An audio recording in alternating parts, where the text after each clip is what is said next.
More Copa America. Venezuela face Canada, Jules. Will the Ale Moreno dream live on? I would love it for him. Surely it would stop. Vamos Vino Tinto, no? For the first time ever, they won their 3 group games. We've never seen anything like this before.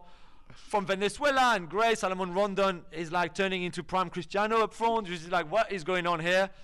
And Canada and our friend Jesse March, who obviously you don't like because of where he went to school, but overall, it's kind of sad. I know, we kind of like. Doing a good job now, obviously, in the group that they were in. So this is a really good game because Venezuela are full of confidence, great momentum. I think we'll have at least one legit underdog in the semifinals, exactly. Which is nice. Absolutely. And Colombia, meanwhile, will face Panama. Gab in their quarterfinal. This one looks far more one-sided. Yeah, I mean, unless Colombian players start getting themselves stupidly sent off with 18 minutes into the game, I think to me this speaks all Colombia, and they've played really good football. They're exciting to watch. Yeah. I'm looking forward to it. Mbappe has left Paris Saint-Germain for Lille. Hey! It's Ethan Mbappe. And the only reason we're talking about this or care about it is because his brother is relatively famous. Yeah, quite famous, his brother. Yeah, good luck to him. I mean, I think he would have loved to stay in Paris. Just, I think the PSG just wanted clean slate with the Mbappe camp. I can understand. Now he's going to Lille with Bruno It's not Genesio. really a clean slate because they'll be seeing the Mbappe lawyers daily until this thing is True, resolved. until they pay him. Yeah, they still owe him 100 million euros, which is kind of a lot of money, you know. But good luck to that Ethan. woman lawyer represent somebody else who's involved with the club too? I don't made think that mistake. All right. Yeah, no. But it's a. I think that he's going to go to court, so we'll see. But good luck to Ethan. I think it's a good choice, certainly. And I think Bruno Genesio, who's the new Lille coach who replaced Paulo Fonseca, is good with young players. Ethan is really young, so they still it can't be too impatient. It will need a bit of time to get used to being playing in Ligue 1. But I think there's something very interesting there between them two. Alessandro Buongiorno, one of the best names in football, we always say that, has agreed personal terms with Napoli, and now they're just waiting for a deal between the club and Torino. Gab, first piece of the puzzle for this new Napoli team in the Conte? Actually, I would like to think the first piece of the puzzle is Rafa Marin, who plays the same position. I think it's interesting that he's coming in saying, I don't like the center backs. Let's get rid of them. I never want to see Nathan again, and blah, blah, blah. I'm like, all right, fine. Buongiorno's going to cost you a lot of money. I think, I don't know, personally, I don't know if he's, when I look at Italy's center backs and I look at the alternatives, if you were to ask me, like, okay, Bastoni or Buongiorno? Calafiori, another guy linked with Arsenal, left-footed center back, which you love so much. I love. Or Buongiorno. Scalvini? I don't know. It seems to me, I'm not sure. I'm not so sure that. I agree. And he is more of the athletic center back than the ball-playing guy. But hey, if that's how they want to spend their money, he's not going to make them any worse. Tell you that much. We talked about this on Monday, but now it has come to fruition. Archie Gray moves to Spurs from Leeds, and Joe Rodon, Welsh legend, goes the opposite way. He was already there on loan. He was there on loan. Yeah. I think it's a good deal. 40 million is a lot of money. We said that. I love Archie Gray. I've got a lot of time for him. If you value Joe Rodon at 20 million, then less money. Yeah, less money, I guess, or even 30 million for Joe Rodon, the Welsh Beckenbauer. Nah, I mean, I think it's a great move for Archie Gray to go to Spurs and work with Ange.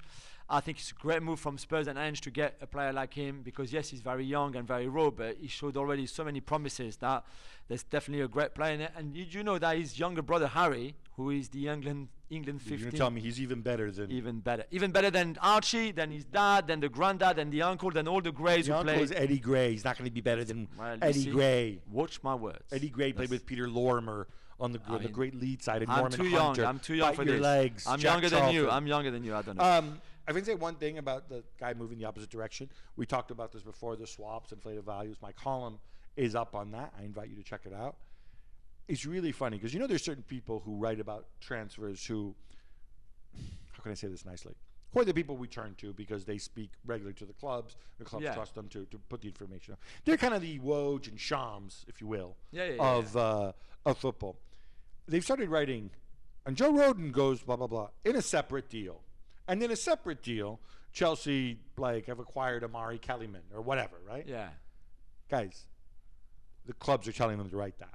Yeah. It's not a separate deal when it's the same people negotiating with the same people. True. They're negotiating 2 transfers at the same freaking time. Yeah. I don't blame them for the club saying, well, technically it's a separate, sure, whatever. But it's not really. Yeah.